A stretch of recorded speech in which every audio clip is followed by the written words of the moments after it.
Olá pessoal, eu sou a professora Isabel de Língua Portuguesa e hoje nós estamos aqui novamente para mais uma videoaula. O assunto de hoje, na língua portuguesa, a gente vai fazer um estudo do sintagma nominal. Vamos lá, não é nenhum bicho de sete cabeças, não precisa ficar preocupado. O que vem a ser um sintagma nominal? Nada mais é, gente, do que um grupo de palavras que tem como núcleo. Na língua portuguesa, quando a gente fala de núcleo, nós estamos falando da palavra mais importante da frase. No caso aqui, a palavra mais importante vai ser quem? O substantivo. Ah, mas o que é um substantivo? Tudo aquilo que você conseguir nomear é substantivo. Todas as coisas, todos os seres, tudo que puder ser nomeado, a gente vai classificar como substantivo. Então, não esqueça, substantivo, nome. E dentro do sintagma nominal, ele é o elemento mais importante. Então, vamos lá para frente. No sintagma nominal, nós vamos trabalhar o substantivo. Porém, ele não vai estar sozinho. Por quê? Eu já expliquei. O sintagma nominal, que também a gente pode falar que é uma expressão, se você achar o sintagma muito difícil, é o mesmo que expressão, gente. Então, dentro da expressão nominal, do sintagma nominal, nós vamos ter como palavra mais importante o substantivo, mas ela virá, como é um grupo, ela virá acompanhada de outras palavras, que são o artigo e o adjetivo. Como então vai funcionar essas três classes de palavra dentro do sintagma nominal? Vamos começar então? Substantivo, nós vamos analisar ele dentro da frase. Então, nós temos aqui uma frase bem simples, retirada lá do texto que vocês vão estudar na apostila. Uma simples bonequinha. Então, eu tenho a palavra uma, mais a palavra simples, mais a palavra bonequinha, formando aí o nosso sintagma nominal. Qual é a palavra mais importante nessa frase aqui, gente? Eu estou falando da bonequinha. Ela tem uma característica. Essa característica dela é o adjetivo. E o uma ali, é um determinante que a gente chama de artigo. Mas agora, nós vamos primeiro analisar apenas o substantivo. Depois a gente passa para as palavras que o acompanham. Então, vamos ver um outro exemplo. Aqui nós temos, bonequinha, substantivo, o quê? Feminino. Então, eu tenho que concordar as outras palavras com ele. Se aqui é feminino, o adjetivo tem que concordar e o artigo também. Então, observem que lá é uma bonequinha e não um bonequinho, certo? Então, vamos lá. Próximo exemplo. Também retirado do texto que vocês já devem ter lido no material de vocês. Então, eu tenho aqui a palavrinha o, mais a palavrinha sabuguinho e mais a palavra científico, formando mais um sintagma nominal, mais uma expressão nominal. Olha só, o é o artigo, sabuguinho é o substantivo, é a palavra mais importante dessa expressão. E depois eu tenho científico, que é o adjetivo. Observem que sabuguinho é um substantivo o quê? Masculino. Então eu tenho que concordar as palavras que o acompanham no mesmo gênero. Então, o é um artigo o quê? Masculino, porque ele está concordando com sabuguinho. Científico é o adjetivo, é uma característica desse substantivo. No caso, sabuguinho, que é masculino, e o adjetivo também está no masculino. Então, aqui nós temos, gente, dois exemplos, um no feminino e um no masculino, do que é um sintagma nominal. Então, vamos dar sequência. Então, se a gente está falando sobre os substantivos dentro desse sintagma como o elemento mais importante, nós vamos falar a respeito dele com mais detalhes agora. Então, o que nós vamos ver? Flexões dos substantivos, as variações que ele vai ter. Quais são elas? Ele vai variar em gênero e vai variar em número. Muito bem. Quando a gente fala no português de gênero e número, a gente vai se atentar para o seguinte. Número aqui, pessoal, não é igual o da matemática, tá? 1, 2, 3, não. Quando a gente fala de número, nós estamos falando de singular e de plural. E quando a gente fala de gênero, a que pertence esse substantivo, nós estamos falando do plural e do... Aliás, desculpa, pessoal, o gênero masculino e o gênero feminino. Então, o gênero refere-se ao masculino e o feminino e o número refere-se a singular e plural. Então, vamos para frente. Flexão de número, nós vamos ver primeiro eles. Qual vai ser a flexão que o substantivo vai ter no número? Ele pode ser singular e ele pode ser plural. O que acontece? A gente pode estar falando de alguma coisa sozinha, ou a gente pode estar falando de alguma coisa que está acompanhada. Por exemplo, eu vou falar de uma pessoa, eu tenho que usar o singular. Mas se eu for falar de 2 pessoas, de 3 pessoas, né, de um grupo de pessoas, eu já vou usar o plural. Então, cada palavra vai ter o singular e o plural. Vamos para frente.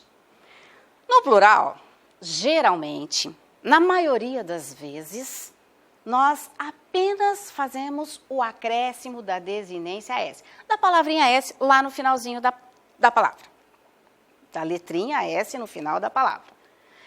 Então, vamos lá. O que é o singular? Se no plural eu acrescento o S, no singular eu vou ter o quê? A ausência desse S, dessa desinência, desse acréscimo dessa letra no final de cada palavra para indicar o plural.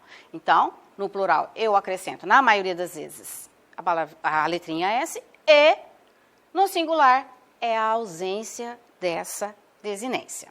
Vamos ver os exemplos que nós temos aqui. Olha só, então eu tenho aqui um substantivo masculino, que é menino, no singular. E eu tenho um substantivo masculino no plural, apenas acrescentando o S. Então, menino passa a ser meninos. 1 menino, 2 meninos. A mesma coisa no substantivo feminino, olha lá. Tenho uma garota, sem o S. 2, 3 garotas, eu preciso acrescentar o S para justificar o plural. Se a gente não colocar, nós vamos estar falando errado, certo? Eu não posso falar 2 garotas, apesar de que, muitas vezes, a gente ouve isso por aí, né? Mas é errado. Vamos lá. Em certos casos, as palavras não vão receber apenas o S para formar o plural. Por quê? Porque sua terminação vai se alterar. Então, o que acontece? Nesses exemplos aqui, ó, a palavra japonês. Observem que o japonês, no singular, já termina com S. Então, ao invés de eu só acrescentar mais um S, que não faz sentido, eu preciso acrescentar, ao invés disso, mais uma letra. Que letra que é essa? O E. Então, a terminação do japonês para o plural vai ser o quê? Japoneses. Eu acrescentei o ES. Pastel. Um pastel e não 2 pastéis. Sim, pastéis. Observem aqui que, nesse caso, a terminação L, esse L vai sumir daqui. E eu vou acrescentar o quê? No lugar? IS. Mesma coisa lá no jornal. Jornais. A gente vai tirar o L no final da palavra e acrescentar IS. Tudo bem, gente? Então, isso aí vocês já sabem, porque a gente já tem isso internalizado. A gente já fala dessa forma. Então, o que a gente tem que entender é que nós não podemos usar o singular no plural, como muitas vezes acontece. Vamos lá. Ah, mas há substantivos que não possuem marca, nem de singular, nem de plural. Ou seja, o número é marcado por... De que forma? Como eu identifico se ele está no singular ou no plural? Aí vai entrar aquelas palavrinhas que nós vimos lá no começo, que acompanham o substantivo. Serão elas que vão indicar para a gente se o substantivo está no singular ou no plural. Veja aqui. Exemplos. Um lápis. Observem que lápis é uma palavra que não tem plural. Ela sempre é escrita da mesma forma, tanto para o singular quanto para o plural. Eu tenho um lápis, eu tenho 2 lápis, 3 lápis, muitos lápis. Então, o que vai indicar para mim que essa palavra não está mais no singular vão ser as outras palavras que estiverem associadas a ela. No caso aqui, ó, um lápis no singular, tenho ali o artigo ou o numeral 1. 2 lápis, eu estou usando qual? O numeral 2 para indicar que é plural. A mesma coisa o ônibus, aqui eu poderia usar o artigo também, gente, ou o numeral, mas eu preferi utilizar, ó, um adjetivo. O adjetivo aqui é que vai me indicar se esse ônibus é um ônibus, um só ou mais de um. Então, Então, olha só. Ônibus cheio, um único ônibus. O ônibus de hoje estava muito cheio. Um ônibus. Mas e se foram mais de um? Foram 2 ônibus. Ônibus cheios. Ônibus cheio, 1. Mais de um, ônibus cheios. O adjetivo é que está me indicando aí a flexão de número, no caso, o plural. A palavra xerox, a mesma coisa, olha lá. Ela só tem uma forma, tanto para o singular quanto para o plural. Termina com X, continua com X. Então, a xerox, coloquei um artigo lá, o A, para identificar o singular. E coloquei o artigo as para indicar o plural, quando eu falo de mais de um. Então, eu preciso de várias cópias, né? Porque uma xerox é o mesmo que cópias. Então, eu tenho uma xerox ou 2, 3, 4, 5 xerox, certo? Então, vamos lá. Agora, a gente vai ver a flexão de gênero desse substantivo. Quais vão ser as variações que ele tem no gênero masculino e feminino, certo? Então, vamos lá. Exemplos de substantivo no masculino. O álbum, o paraíso são palavras masculinas. Vocês vão achar lá no dicionário sempre como substantivo masculino. Feminino, a pessoa, a paisagem, palavra feminina. Próximo. Substantivos que nomeiam pessoas e animais geralmente apresentam uma forma para o masculino e outra para o feminino. Então, vamos ver o exemplo.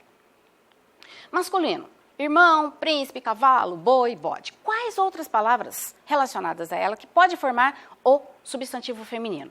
Irmão é masculino. Qual que é o feminino de irmão? Irmã. Qual que é o feminino de príncipe? Princesa. Qual que é o feminino de cavalo? Égua. Feminino de boi? Vaca. Bode, cabra. Então, nesses casos aqui, nós temos um para cada substantivo masculino, um feminino. Alguns substantivos fazem, o feminino de maneira diferente das citadas anteriormente. Por exemplo, ator, atriz, e não atar, né? Rapaz, rapariga, herói, heroína, réu, ré, entre outras. Lembrando que essa ré aqui não é andar para trás, tá? Réu é aquela pessoa que está sendo julgada, homem. Ré é a pessoa que está sendo julgada, mulher, do sexo feminino. Outros substantivos têm a mesma forma, tanto para o feminino quanto para o masculino. Nesse caso, a distinção desse gênero, usa-se o artigo a ou o artigo o, para que nós identificamos o feminino e o masculino. Por exemplo, estudante. O estudante se for homem, a estudante se for mulher. O dentista, a dentista. Certo, gente? Há ainda os substantivos que têm apenas um gênero, tanto para homens quanto para mulheres. Vão ser sempre da mesma forma. Não vai depender de artigo nem nada para diferenciar. Então, a criança, a criatura, a vítima, o indivíduo. E é isso, gente. Agora nós vamos dar uma pequena praticada. Vocês vão identificar aqui, o substantivo dos sintagmas nominais abaixo, das expressões abaixo, extraídos do fragmento do texto de Monteiro Lobato, que eu já falei que vocês já devem ter lido lá no material de vocês. Emília resolve escrever suas memórias. Então, letra A, as últimas palavras. Qual palavra é mais importante nessa frase aí? Nessa expressão? Palavras.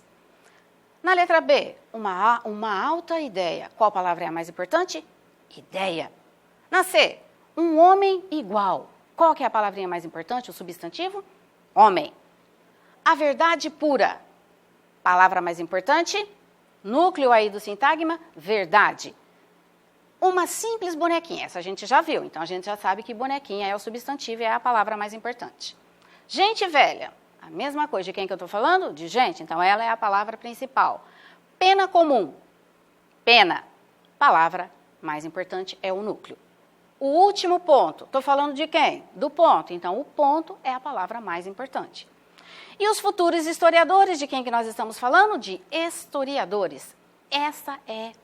Esse é o núcleo, a palavra mais importante do sintagma nominal, da expressão nominal que nós estudamos na aula de hoje. Espero que vocês tenham gostado dessa aula, tenham compreendido bem o que é um substantivo e espero vocês na próxima aula. Pessoal, estudem, as atividades estão na plataforma, é só vocês fazerem. Beijo a todos e até a próxima.